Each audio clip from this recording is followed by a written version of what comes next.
तुमको हमसे टकराना पड़ेगा, इस बात को याद रखना। जो उनके साथ बेईमानी किया है इसका हिसाब तुमको चुकाना पड़ेगा, इस बात को याद रखना। एक ऐसा चोर आया है जो हमारा सपना भी चुरा लेना चाहता है और हमारे सपने के घर को भी छीन लेना चाहता है। चाहे इसमें 1 दिन लगे कि 5 दिन, छक्का तो आपको छुड़ा करके रहेंगे।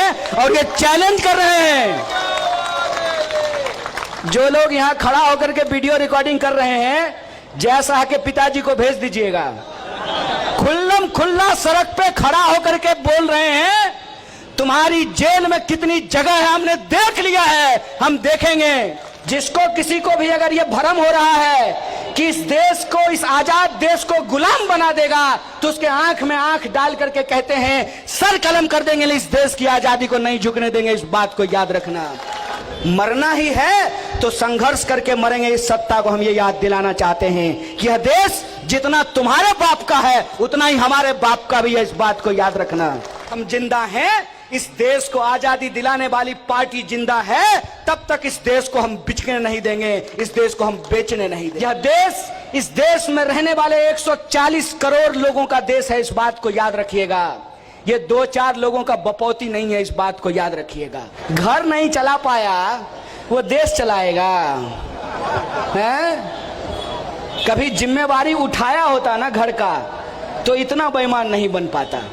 पत्नी ही डांट डांट करके ठीक कर दी होती। फकीर साहब दोस्त के साथ झोला लेकर के विदा लोगे। क्यों? क्योंकि तुम्हारा झूठ अब इस देश के आम लोगों को दिखने लगा है। तुम्हारा झूठ इस देश की आम महिलाओं को समझ में आने लगा है। कहते हैं हम महिलाओं को अधिकार दिलाएंगे, तो अपनी पत्नी को दिलवा देते पहले।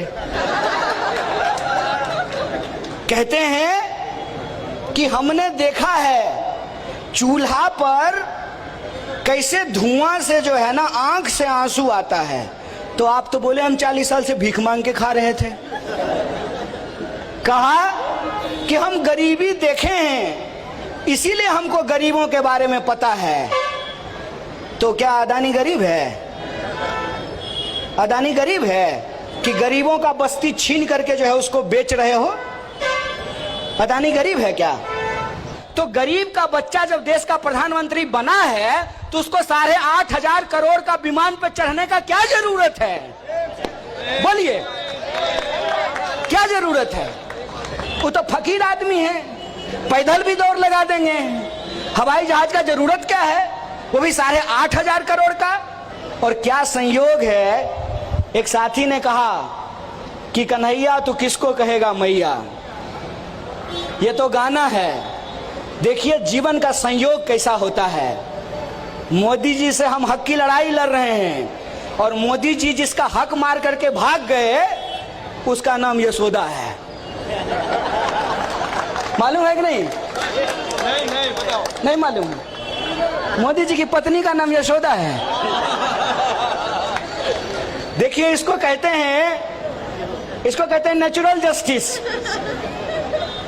हमने कुछ नहीं किया है, वो जिसका हक मार करके भाग गए हैं और जिससे हम आपके और हमारे हक के लिए लड़ रहे हैं, वो जिसका हक मारे उसका नाम यशोदा और मेरा नाम कन्हैया है।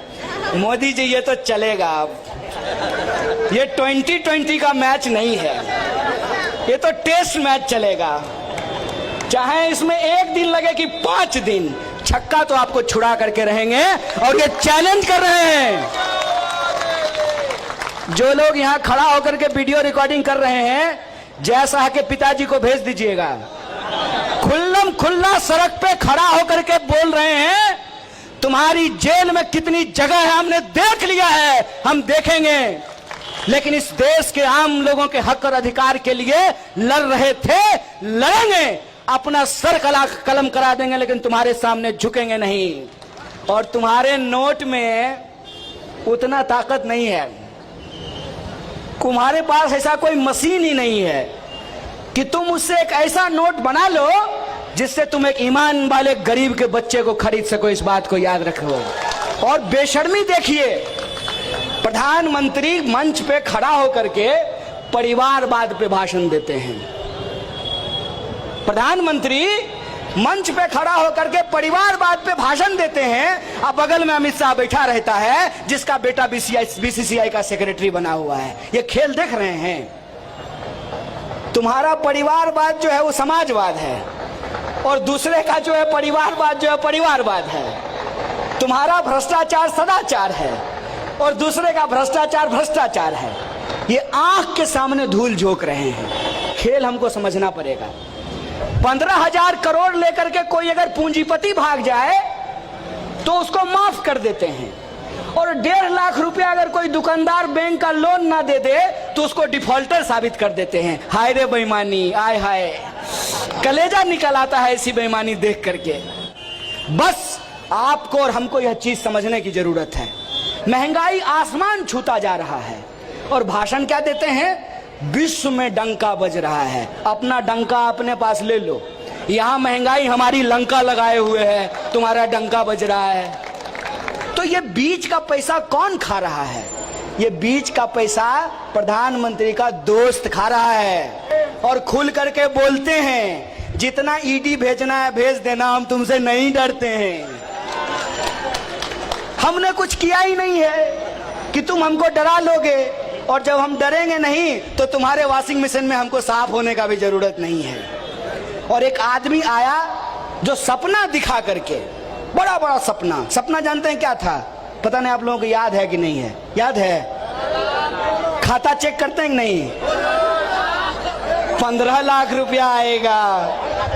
अरे अपना छोड़िए, हम तो कहते हैं कि भाजपा का कोई मित्र अगर आपका हो, मेरा तो है, तो उसको हम कभी कभी कहते हैं आओ ना, कहता नहीं आएंगे। क्यों नहीं? तुम फिर पूछोगे 15 लाख आया कि नहीं आया। मेरा भाजपा का जो दोस्त है उसे आजकल बड़ी अच्छी जो है ना बातचीत होती है।